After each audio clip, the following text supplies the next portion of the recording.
Life be like a podcast, we gon' talk about it, yeah, we get it poppin'. Every Wednesday, PM Central, we are the only options. Who they touch with their topics, even if it is toxic. Life be like a podcast, we gon' be here just to talk about it. We gon' talk about it. We gon' talk about it. Life be like a podcast, we gon' be here. Life be like a podcast, we gon' be here. Welcome back to another edition of the Life Be Life and podcast. Back up on the scene, nah, I mean. I'm your host, Tony D. And I'm your host, D to the J. Still in the building. And you see it right there. Yeah. Yeah. What's happening, bro? What's up, my boy? How you doing, man? You know what? It turned around, man. Today was a day. Today was a day, man. They almost got that Freddy.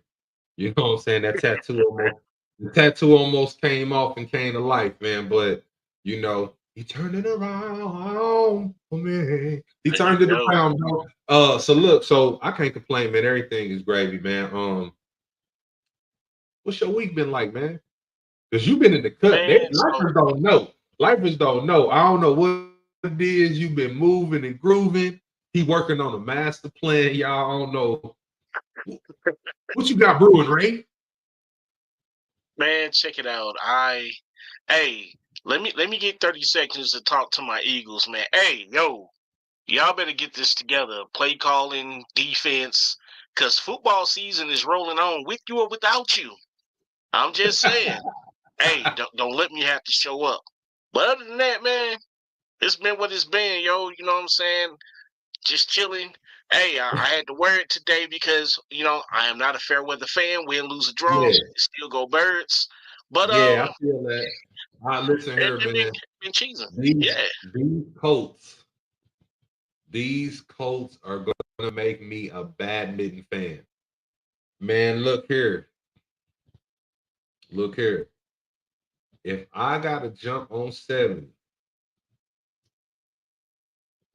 get off on Holt Road, go down the Post Road, bust that right on 10th, and come see y'all personally, man, listen, y'all think y'all getting beat on that field. Get it together, man. Y'all got me the laughing stock. Come on, man. Anyway. Yeah, big thanks. We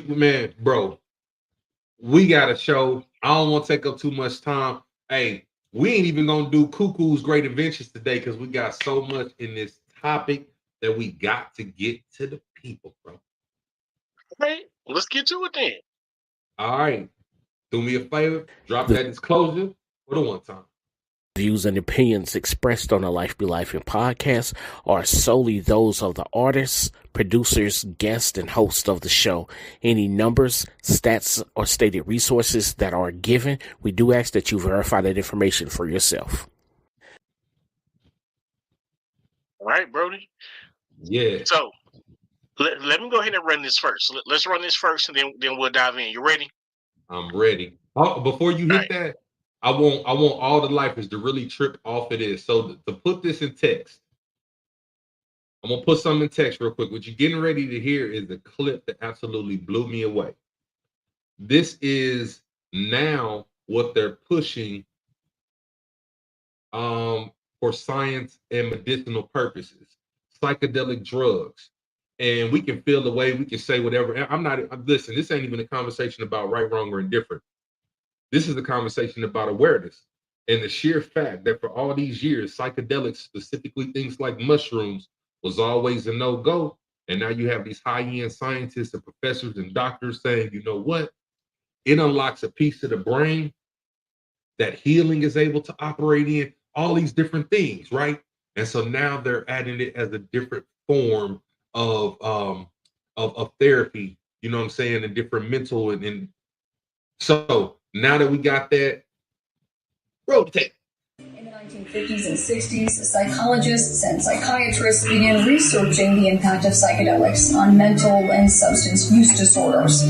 Dr. Alan Davis, clinical psychologist at Ohio State's Center for Psychedelic Drug Research and Education. And all of those studies were showing that there was a potential medical benefit to these medicines. But as research continued, psychedelics made their way into the mainstream, became popular party drugs, and were quickly associated with counterculture.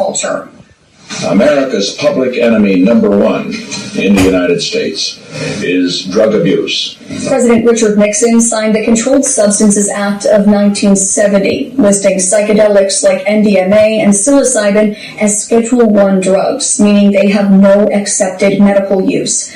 Doctors like psychiatrist Brian Barnett are working to change that. When I was a kid, I remember people talking about risks of, jumping out windows if you. In the 1950s and 60s, psychologists and psychiatrists began researching the impact. So, just to be mindful of time, I just really wanted to give y'all that. Y'all actually are hearing they specify psychedelic drugs that once were put off as Schedule 1 with no medicinal value, and they're saying that was wrong from jump. Nixon played everybody. You also heard them say the war on drugs. You also heard them in that clip mention that ideally the drug epidemic is just that in the United States. So it made me be like, you know what? There is a problem. And me and being nosy, shout out to all y'all lying teachers back in the day, inquisitive. So look, what I found out, man, when it came down to this whole drug thing was really, really crazy. And so the off the rip, the United States government blames China for the drug problem, right? And since kids, there was always this back and forth, this beef, US, China. Didn't matter what it was. People could say, hey, the cheese that we buy now ain't real cheese, it don't melt. Somebody gonna say, that's China's fault. Like it's and vice versa. But this is what I found very interesting in this whole, the US blames China. The reason for that is China is provider of 90% of the fentanyl that is coming across seas into the American imports, right? China sends its precursor chemicals that are therefore processed and manufactured into synthetic opioids by the Mexican drug cartels. And then those Mexican drug cartels smuggle them into the United States. And ideally, what the government is saying is, though China's not smuggling them in, because 90% of fentanyl comes from them, they are indirectly responsible. A gentleman named Kemp Chester, who is ideally the associate director of the United States War on Opioid, and it's a long title, but he rocks with that. He said, let it be clear that there's no doubt that all this is China's doing. So hearing all these convictions, and I'm just like, why would China like have that kind of smoke, right? China off the rip said, yo, don't blame us, blame y'all weak laws and the culture of drug glorification. So I was like, dang, that's kind of like a low blow. Like, it really is smoke. But I found out it's deeper. This is the kick, and I'm gonna kind of take this on. What was causing the two biggest economies to come to this beef, bro? It ended up leading this opioid thing. It led the U.S. military going after the Mexican cartels just to stop the drug smuggling. In 2022, 107,000 U.S. citizens had died due to overdose, with 70% of those that overdosed being directly due to fentanyl. This is per CDC, y'all, so this is real stats. Okay. The crazy thing about that is it was stating that between 18 to 45 years old, this was the leading cause of death, right? 107,000 people died. In 2018, 45% of them were hooked based off of illegal prescription drugs. So the United States is like, yes, we do have a problem. And I said, was there a form of, did we weaponize the drug? Here's the smoke.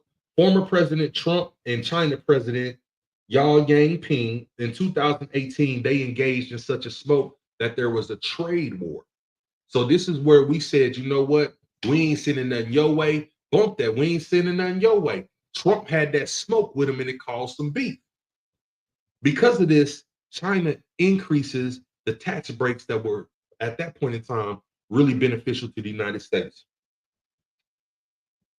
To add to that, Nancy Pelosi, even though she was told not to by China, decides in 2022 she gonna pop up on Taiwan.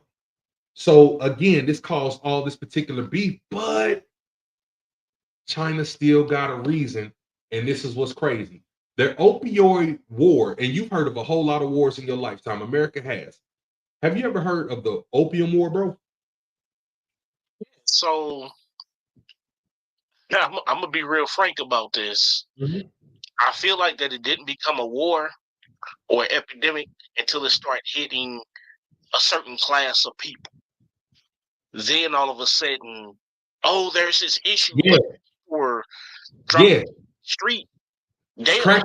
Crack had been rocking up the neighborhood, and you're right, because in Missouri alone, it wasn't until the governor, his son or family member, I'm saying son, I could be wrong, I apologize, ended up getting addicted and overdose on opioids, and then that's when the law changed. Now you started seeing Narcans, but hold up though, but the war on opioids was well before this, and this is what I'm asking. Have you ever heard of the opioid war? Not necessarily to that facet. I do know and understand that the U.S. was trying to kill plants in other countries that, where the flower that the actual, the drug comes from. Check it out though. That ain't it either though. Peep this. So the same way you have like World War I, II, III, and it's in our history books, bro, ham. I'm telling you that the opioid war, and it wasn't even just one, it was more than one. In actuality, and again, y'all are more than free to do the research. You more than free to do that.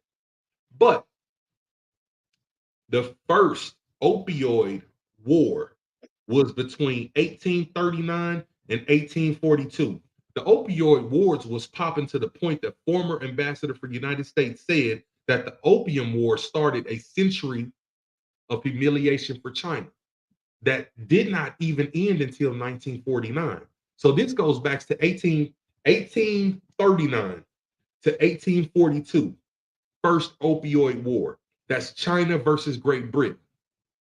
The second opium war that's in our history books that we ain't learned about, 1856 to 1860. It was also called the Arrow War or Anglo-French War.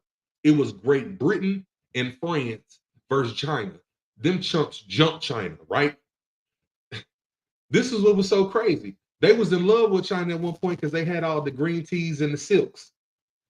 They was exchanging, Great Britain in particular, all their little jewels and everything. But guess what? They started to run low. So when they ran low, they hollered at the Indian colony, said, yo, y'all make them opioids y'all be doing for us because we know they just a little addicted. They took the opioids. Then they took the opioids and sold them to China. China, nobody knew about this. And even though then the knowledge wasn't there that they gonna get strung out, the knowledge was there that we're giving them something addictive to shift economical power back in our hands, right? So Great Britain and France jumped China in the second opium war, then start to sell everything back to them. China, on the flip side, has 45% of their, I'm sorry, they had 25% of their male population hooked on opioids. So if everybody's hooked, bro, you can't work. Everybody doped out. You can't raise an army because everybody's doped out. So ideally, what Great Britain, France, and US, because we was a part of that import-export, is we weakened them so tough that they couldn't protect their country and they could not provide any income for their homes. It got so bad that the dictators in China had to kill dealers. If you got caught dealing, we killing you. If you from another country and you selling in, you better stop, or you're going to get punished under Chinese law. If you're addicted, we got some help. We gonna get you. You gonna stay there and get the help. If you don't, you're going to jail. And after so many years and years and years, drug-free eradicated. I say all that to bring to where we are now. These opioids, in particular, fentanyl, and you think about how destructive it is.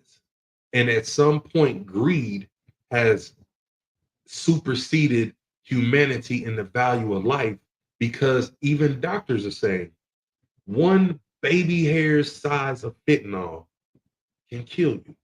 And it's only to be used in situations where morphine ain't even no good, bro. And the example that this doctor gave was if you've been hit by a train. And this is what indeed we were a part of selling China. Now, I ain't saying this right, and I ain't saying this wrong. But for 100 years, you had them stuck. And now they just selling it back.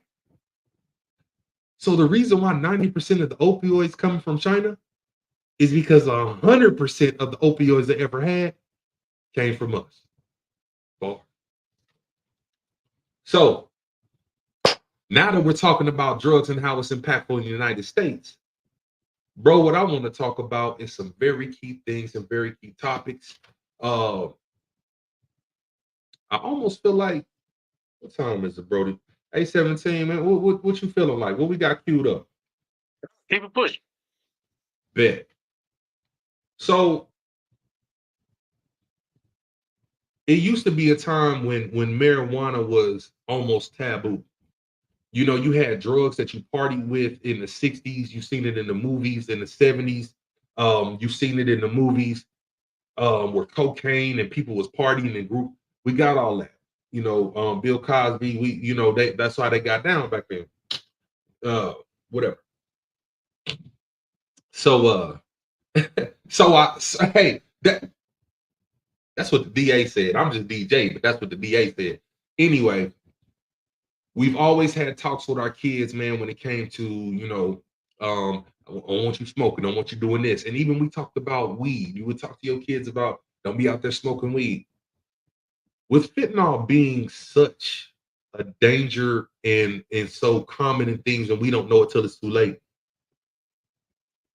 When does the drug talk really happen, bro? When do you feel like the drug talk should happen?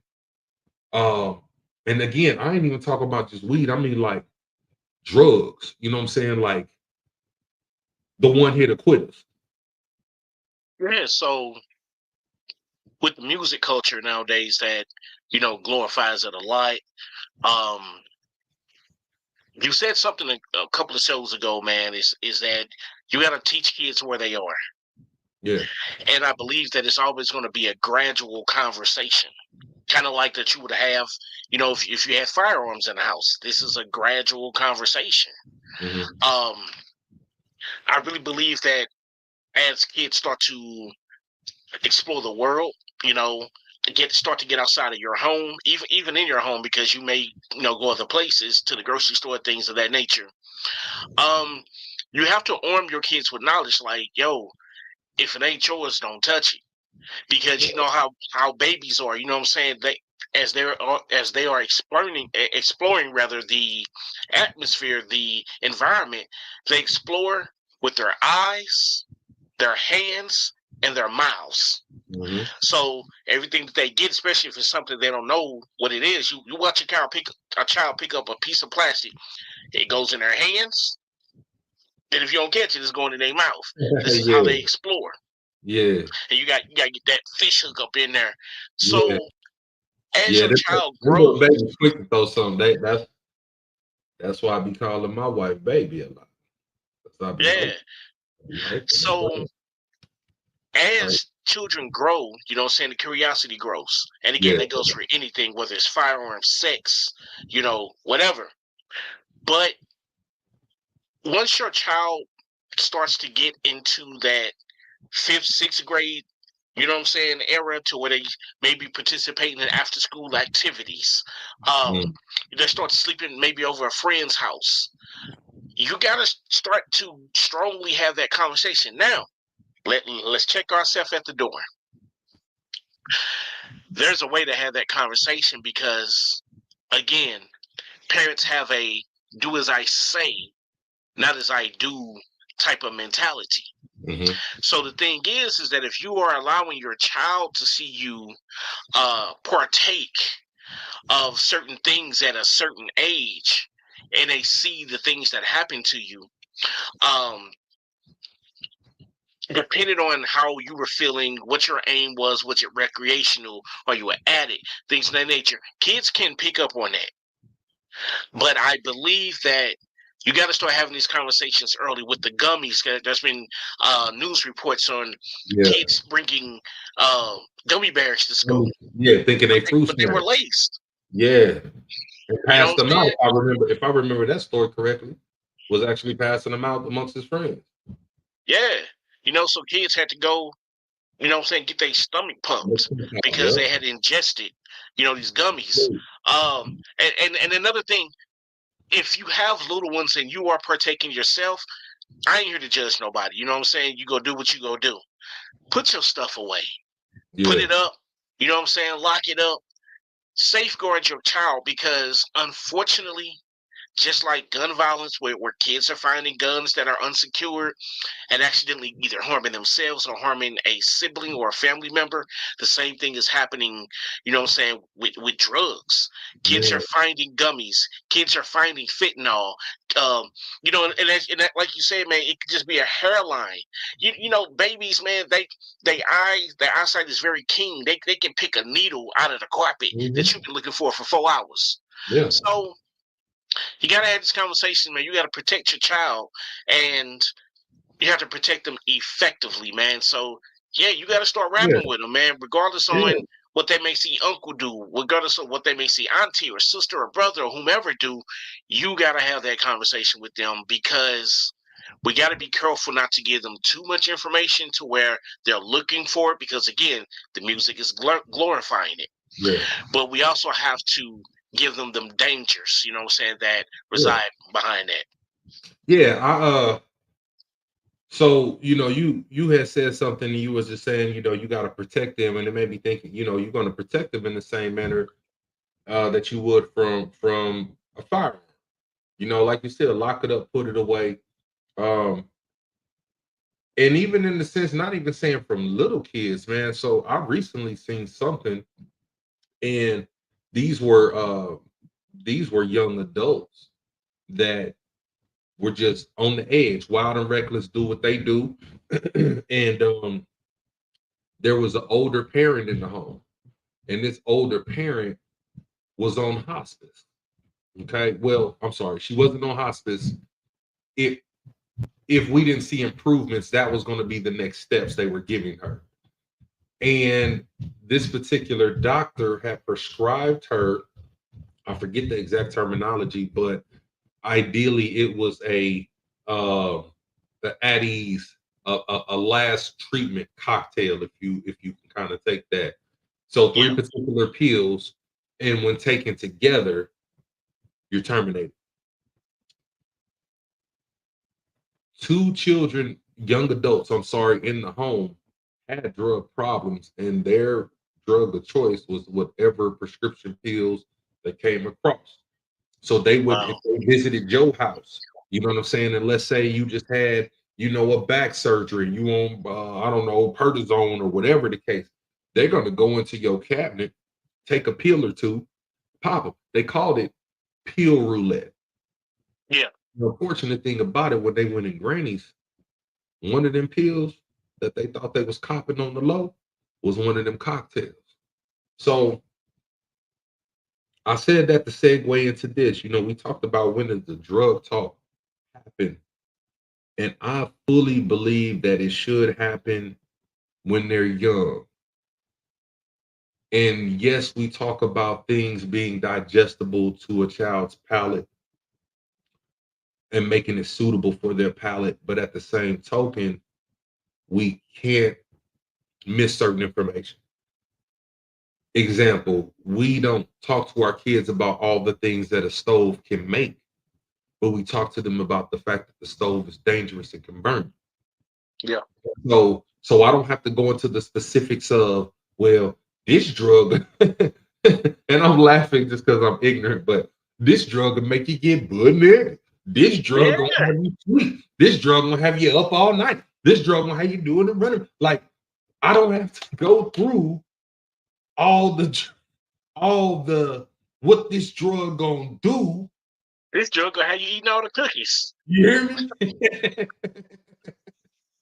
You know what I'm saying? If you want to run through a fence, face first, take this one.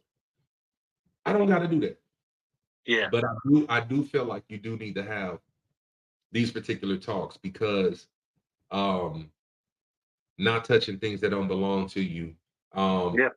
Back in the day, you know what I'm saying, in the 80s, you went on trick or treat and it got to the point that it was being pushed, don't even eat candy without having your parents inspect it first, because people were so wicked then, they was putting razor blades in the joints, razor blades, the needles. Yeah, the candy apple and doing all this wild wicked stuff. So we learned then, and unfortunately, I really don't understand how it happened, but unfortunately, the same generation that grew up knowing, we were seeing people put razor blades. We were seeing people put anthrax on envelopes in front of the post office or the bank. You get that joint, lick it to seal it, and you know what I'm saying, you got the permanent robot because you done got hit with the anthrax. So you have to talk to your kids, man, just about what you consume. Don't let your greed cost you something that's valuable, such as your life. Yeah. So that being the case, then I had to ask myself this. So we understand that there's a major issue with opioids.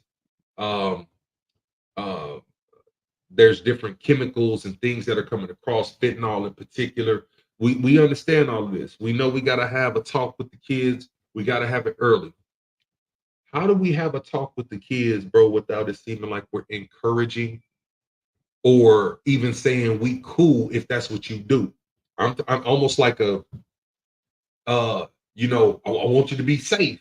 You know, if you're gonna do it here. How do you have that talk with your child without giving that appearance of I'm all for it? Well, we know our kids, man, they get in some wild stuff. They get exposed to way more situations and matters than that we had to face, you know what I'm saying, at their age. I think that it's very important that we assess the child because, you know, you may have a young adult that decides that they want to do certain things. Mm-hmm. So here's the thing. I feel like that the child is going to do it with you. They're going to do it without you. Yeah. I really feel like so when I was brought up, you know, I didn't have anybody to have the talks with me. I had to experiment with a few things. It's like, yep, I'm not touching that no more. I'm not touching that no more. But this right here, you know, I had to learn. And then even still, after learning, there are times where you're trying to achieve that initial feeling. Mm-hmm. And this is going to be bars right here, y'all. We're going to break. But we have to be careful allowing our children to just go crazy. Just because, you know what I'm saying, you're like, okay, if you go do it, you do it here, build up your tolerance, whatever the case may be, there's still a limit that has to be set as a parent. Is a child old enough to buy it on their own? You know what I'm saying? Little things like that, because you have to realize as a parent, if you get caught contributing to the delinquency of a minor, you can lose your license. Yeah. And there's jail time. Yeah. So let me just put that out there first of all. Are they my child? And I'm gonna keep it a buck. They're my child. Yeah, you want to see them safe, and you're like, okay. It even goes as we take a step back from drugs. Look at the vape pens. I mean, there are literally young men and women standing outside of Quick Trip, liquor stores, gas stations, AOG, buy me this vape, keep the change. You know what I'm saying? They hand you a 20, the vape is maybe 10, but you're contributing. Would you want somebody else to do that to your child? The answer is no. So don't do it for another child. But Yeah. back on subject, we feel like that if a child is doing it in the safety of our home, that they should be safe with what they do. But realize from the first time that you get high, regardless on if you got high, got drunk, put something in your arm, put something in your nose, whatever the case may be, for the rest of your life, you're going to be chasing that feeling again, which is going to cause you to do more, which when you can't find it from the person that you normally get it from, it can cause you to deviate and start dealing with people that you don't necessarily deal with who are not trying to have repeat customers. Understand this right here, y'all. Yeah. They're not trying to have repeat customers. They just out to make this quick dollar. Quick money and they gone. You So feel me? what they hitting you with and it's a very messed up mindset. But I can honestly say there was a point in my life in right hand of God when there was things that were being dealt like they was the real deal, but they wasn't. Because my mindset was for the real to be dealt, you got to deal with people that you don't want to deal with. They Yeah. scared you gonna rob them. You scared they gonna rob you. Everybody's on 10, and there's really nothing of value that can come out of it. Yeah. You don't know the amount of repenting you have to do before God when you selling people boric acid. And when somebody says to you, don't you know that can kill them? And your response is, but ain't the cocaine or crack gonna do it anyway? So I say that to say, lifers, sometimes people can be at a point in their life to where they just ain't seeing the value of not only their life and for sure not yours.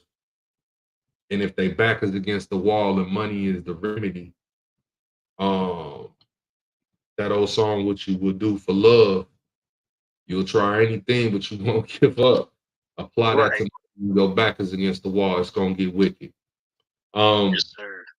Now I will say, because how I was raised in um the things that I just didn't see, my mom, she was not a drinker. I think the most I had ever seen her drink up until being, a later adult within these last 5 years was like I can't even say I seen her drink it. It was just in the crib, them Barnles and James. Remember them joints? Yeah, Yes. Yes. Yes. James. Yeah, Yes. back in the 80s. Uh I think I seen one of them, and then she used to have something to make the little hot toddies with when we got Little sick. 4-pack. You know what I'm saying? Yeah, she had the joints for the hot toddy. So mom wasn't a drinker. My other dad that was in the crib, he wasn't a drinker. He wasn't a smoker. My mama wasn't a smoker. My dad wasn't a drinker. Um, my dad was a smoker, cigarettes, but it just wasn't around. And so for me, there was always just a distance and a gap between what a kid says and does in front of the parent. Like being as grown as I am, and my kid and my parents know that, I still don't cuss in front of them. You know what I'm saying? Like I just it's just weird to me because I was always raised that even though now I'm grown, like that's an adult. So even drinking or it's just weird. So um it's not something that I tolerate in my house for my kids, even the ones that are like 18, 19 now. But that again, that's just because I was raised. Bro, let's go to break real quick before I jump into something else. I want to kind of get your ideas on, and I like where we about to go, bro. I'm with it. I'm with it. Let's go. Hopefully the life is vibing. Hopefully y'all feeling this. Look, we talking about the war on drugs. Our kids is fighting fentanyl. Fentanyl is fighting them. Early in the show is a recap. And keep in mind, y'all can always go back and watch this. But we talked about the opioid, how it got into the U.S., how we blaming China, how China got played, and we sold them through Great Britain that link up all the opioids from jump and got their whole country addicted to the point that they had to start killing and jailing just to get their country back on track economic wise, and it caused what they deemed 100 years of humiliation. So now that the drugs are being sold back into the U.S. and people that are of stature is starting to impact their cribs, because keep in mind when it was crack, hey, people was knocking in. Nobody looked back. Nobody was worried, fam. Hey, when it was crack, they wasn't looking back. You know what I'm saying? Hey, they was using that ram on your front door 3 a.m, pulling everybody out. It could be the dead of winter. It didn't matter. Line them up in the street. Wrong house. Oops, my bad. Fix that on your own. It was so sick when it was crack. You understand? But now that it is something different and it's impacting different, now, you know what? It's to the point to where they say folks used to be scared to make that phone call because, oh, it's drug paraphernalia. People, we're hot. They're going to lock us up. When the opioids hit, they say, you know what? Don't worry about that. If somebody's at risk of an overdose and you call, you ain't got to worry about nothing. Oh, by the way, show up at the police station, the firehouse, wherever, get you a free Narcan. So if anybody around y'all overdose, you in there. Meanwhile, we were growing up being told that it was one hit to quit us. And the fear alone, why would you even try crack when y'all trying to tell me you might not even live to get hooked? Man, what is that? Thanks. Let's get this in and out real quick. Ski.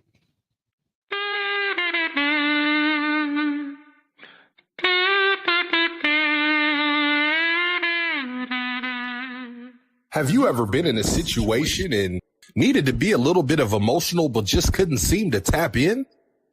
Possibly needed to back your way out of a lie and show them that you're telling the truth by crying?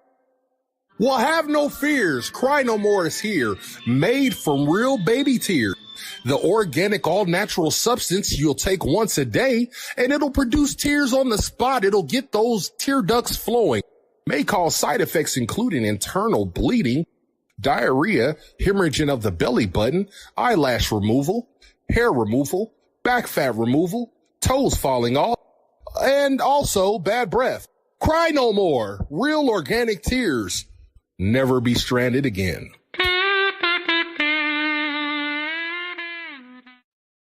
Man, I don't serve a guy that just want me to brag about past testimonies. All this tribulation coming against me, better know I'm a double down. Allow me to introduce myself. I go by the name of that boy Psalms. CT in the building. UV. You know what it is. It's about time for this. Yeah. Go ahead, look at my wrist. Yeah. Go through it up, I can't miss. Yeah. Flowing with God for this. Come on. It's about time for this. Yeah. Go ahead, look at my wrist. Yeah. Go through it up, I can't miss. Yeah. Flowing with God for this. Come on. It's about time for this. Yeah. Go ahead, look at my wrist. Yeah. Go through it up, I can't miss. Yeah. Flowing with God for this. Come on. It's about time for this. Yeah. Go ahead, look at my wrist. Yeah. Go through it up, I can't miss. Yeah. Flowing with God for this. Well, I'm tired of waiting, I've been anticipating. I can hear them all instigate to be quiet. Saying that's right, no hesitating. I know about being complacent. That's right. Now it's your will I'm chasing. The foundation of my basement. No more time wasting. There I'm standing adjacent. Holy Spirit got my placement. Facing that enemy, grabbing my saber. Get your weight up, I'm favored. On the ground, I hit the pay dirt. My path lay up at the maker. Forgiveness and he take. Cause I took a shot, shots, no chasers. Breaking through the chambers, led by the savior. Savage behavior, hand tailored. I'm favored. That means that I'm major. That's why I gotta bust out the gate. Put my hood on the hover of the brake. Help me discover the way. From out the gutter display. Without further delay. I'ma obey so I don't fall prey. In a way, I'm gon' pass up the gate. Tell us the way, help me communicate. How the blood washes in away. Renew clean slate. It's about time for this. Yeah. Go ahead, look at my wrist. Yeah. Gon' throw it up, I can't miss. Yeah. Flowing with God for this. Come on. It's about time for this. Yeah. Go ahead, look at my wrist. Yeah. Gon' throw it up, I can't miss. Yeah. Flowing with God for this. Come on. Y'all know who that was. That was your boy Psalms on the track. Shout out to him.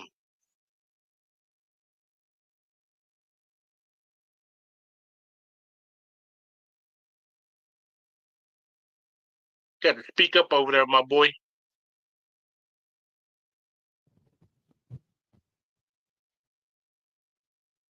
You know I'll be playing. Listen, so all jokes aside, so Storm Swiggy in the building. That's my baby bro, man. Much love to him. When the song was playing, I really was just thinking about how dope it is, but on the same token, if y'all really knew what we go through sometimes that produces those type of songs.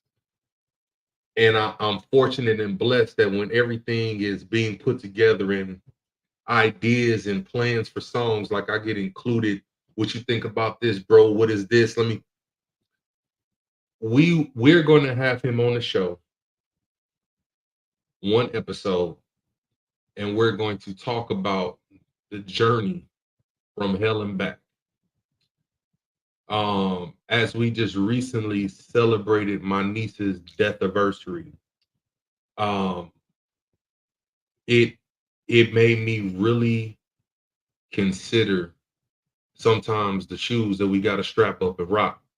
And people will look at us, they will see the jokes and hear the laughter and the smiles, and oh my God, life is great. And like we often say, you don't realize that the laughter and the jokes and the smiles is really just things to make your eyes look that way or that way. So you'll stop trying to pierce into me to see, and hopefully you'll never recognize what I'm actually dealing with. So shout out the songs, man. Absolutely love you. Get ready to be on this show. That is going to be a barn burner, because if we can get people to really share this man soul and y'all can hear the things that we deal with, look, we're going to come after some stereotypes. But back to topic, bro. War on drugs. So, when we talked about, you know what I'm saying, the drugs, how they've gotten into the country, man. So, I know another part of this topic was, you know, when kicking it turns deadly. Yeah. So let's run over that real quick, man, and I'll let you kick that off on, you know, like your thoughts and preventions, things of that nature. Absolutely. So when does kicking it turn deadly? Whether teen, whether young adult, they're starting to get out, get a little bit of freedom. We need to be mindful of where they're going, who they with, what's popping. Don't ever think they're too grown to go through their phones. But now that they're over such as it's the weekend, they over their friend's house. When does kicking it turn into something else to where people are, oh, I do this, I do that? Are they linking up just to smoke and drink? Why do you have to be over their house so much?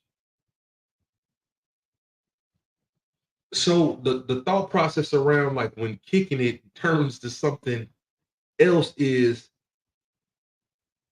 when kids come to your house, how observant and mindful are you? Are you really aware of the things that they're doing as children or young adults, teenagers? Or is it just like, again, that mindset, they in the crib, they in my crib, it don't nothing break is good. The consequences of not being aware and not being mindful. That's more so what I want you to kind of focus on, bro. When kicking it can turn violent, even from we all knew we was gonna get hot. But everybody can't hold their weed or hold their liquor, or you know what I'm saying, that with it. Yeah, big facts, man. So Houston. So when kicking it turns deadly, it's like there's a couple of different factors. Mm-hmm. I put myself on the front street. So when I was in Korea, it was my birthday. Mm-hmm. I think I was turning 20. I think I don't remember. 2021, one of the two. Can't remember like that. But I do remember that my drink was E&J VSOP. And the age I was turning, I tried to take that many shots. And I think I maybe got into the double digits and Mm-hmm. like So when gaming turns deadly, man, it's like there's a few different ways that this can come about. Number one, that person trying to impress somebody. Look how much I can smoke. Look how much I can drink. Look how much I can sniff. Look how much I can shoot.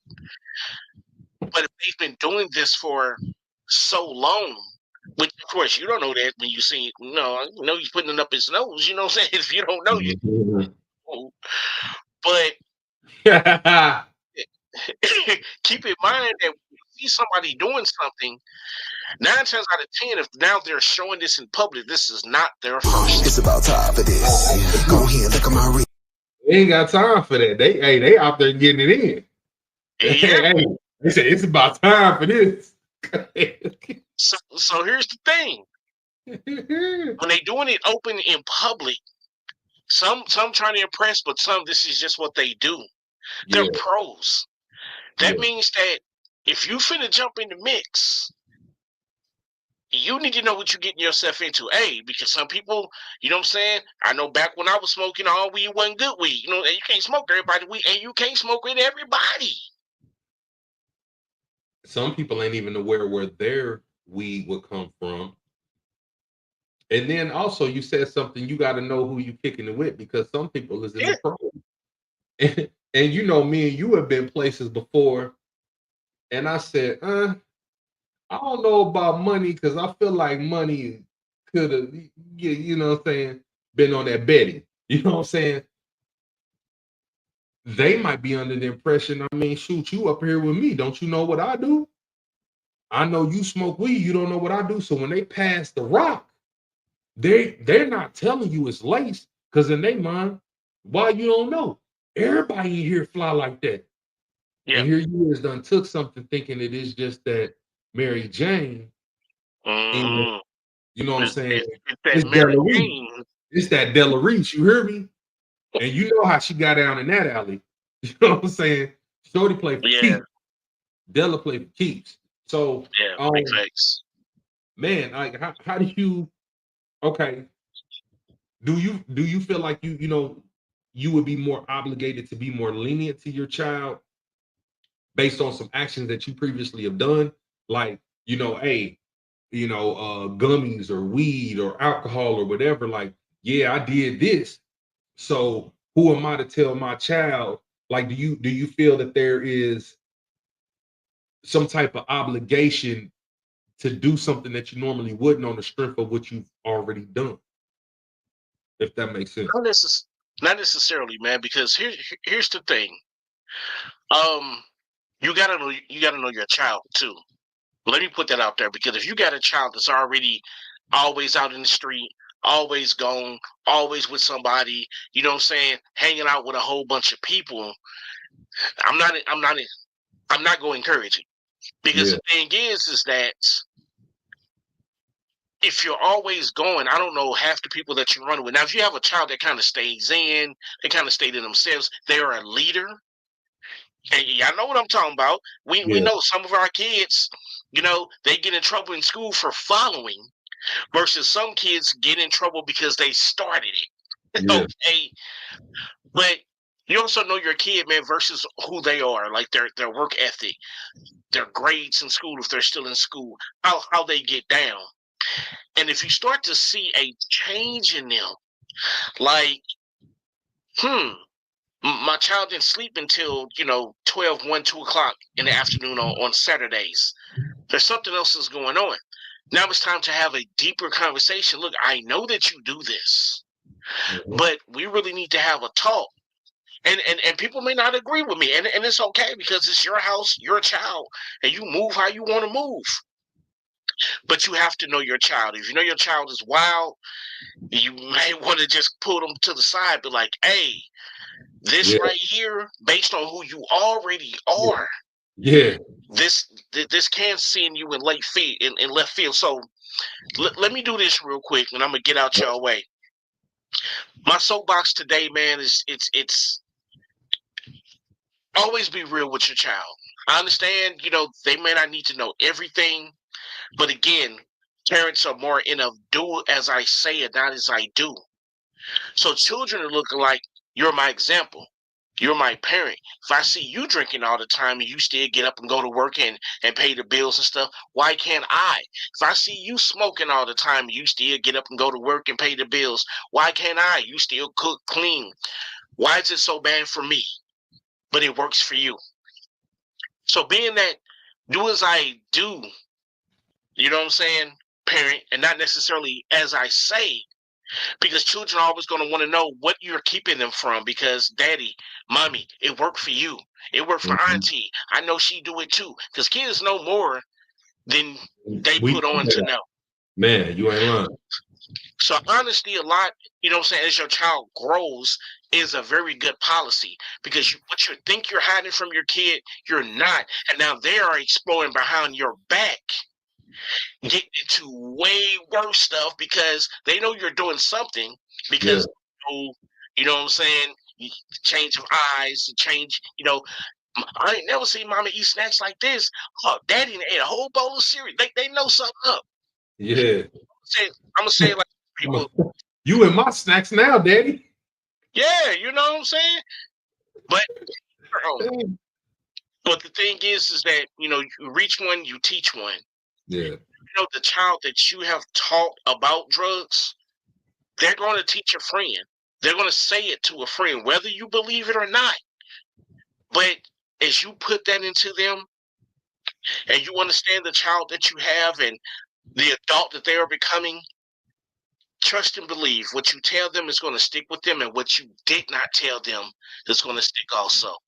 And I'm Tony D, and I'm stepping down off this joint. I like that. I like that. Look, I don't mean to intercept, but I'll say this real quick, and I ain't even gonna hold you, bro. When I opened up talking about China, America, how we sent everything to them, but more importantly, how they dealt with their drug problem. And the sheer fact that their entire country was 100% drug free, even though it was drastic measures. And I thought about what would it take for us to eradicate the problem of drugs in the United States. And I thought about all the legislations that can pass particular bills to do this. That ain't gonna get it. We can all talk to our kids, but out of 5, there's gonna be the 5th one that ain't talking to their kid and probably doing it with them. That ain't gonna get it. And I really asked myself, yo, like, so is what China did in hindsight really that bad? If it 100% cured, and keep in mind, I'm only gonna kill you if you don't stop slanging. Stop selling drugs. You good. So that's the ultimatum that you can do. I understand you hooked on drugs. I ain't gonna kill you. I'll throw you in jail, but I'll give you the chance and make you go to rehab. Now, can't make you stay in there. You keep trying to creep out, I'm gonna send you to jail. So when you take these steps and it really does the trick, what will it take to get our streets, our children back under the subjection of sobriety? And while a lot of us may be 420 friendly, and while I have seen the medicinal value, I have a very, very close person that is 100% lupus free for over a year now and has been off of the lupus meds. And the only medication that they take is marijuana for pain that they experience 24/7 that they no longer do. But when you think about what they're saying as it pertains to the psychedelics, and if anybody came on towards the end of the show and as you tapping into where we simulcast, go back and listen to that news clip where they're saying these things. Talk to your kids, not just about cigarettes and beer.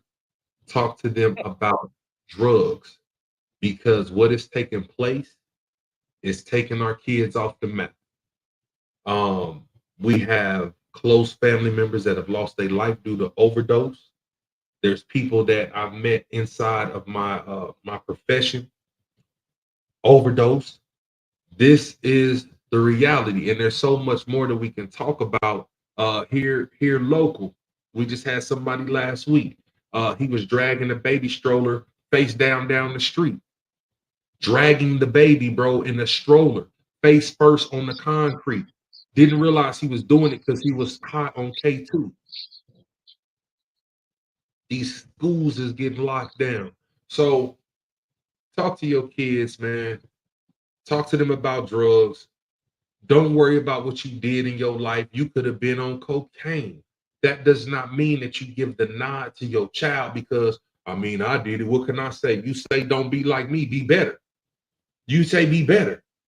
If you drive down the street and you hit a pothole that rips your tires off and your wife is coming down the same street 10 minutes behind, are you not going to say, hey, babe, but you're going to say something? Why? Because you know the danger. So I don't care. Apply the same technique, right? Tell people about the dangers. Keep it a buck. Sometimes if you got to have that do as I say, not as I do mindset, but teach them better than you learn and tell them the why. You know what I'm saying? I'm on that sugar booger. Don't get here. So don't do it. Whatever you got to do, you know what I'm saying? Like, don't tell them the truth. You know what I'm saying? It's funny, bro, but it's the reality. You know what I'm saying? Tell them. Don't do these shrooms because every day you're just going to be doing the bankhead bounce and saying, dum, did that out of nowhere for no reason, right? And you sleeping with one eye open. Not because you're nervous and looking over your shoulder for the ops, but because you done got that Bobby and Whitney and it's in your body like, nah, it's on you. Paranoid. I'm D to the J. Tell your kids stay off that stuff. If they want to be on something, be on the Life Be Life and podcast show, tapping in there Wednesday like they mama done told them to. Yo ho, still in the building, act like you know. Wow. Life is once again, we appreciate you because you know life. Go keep on lifing, and we're gonna be here to talk about it. I'm your host, Tony D. And I'm your host, D to the J. You see that right there? Still in the building like I ain't never left. I'm just fading to black. Life Be Life and podcast, we gon' be here to talk about it. Yeah. With your host, Tony D and D to the J. With your host, Tony D and D to the J. Is that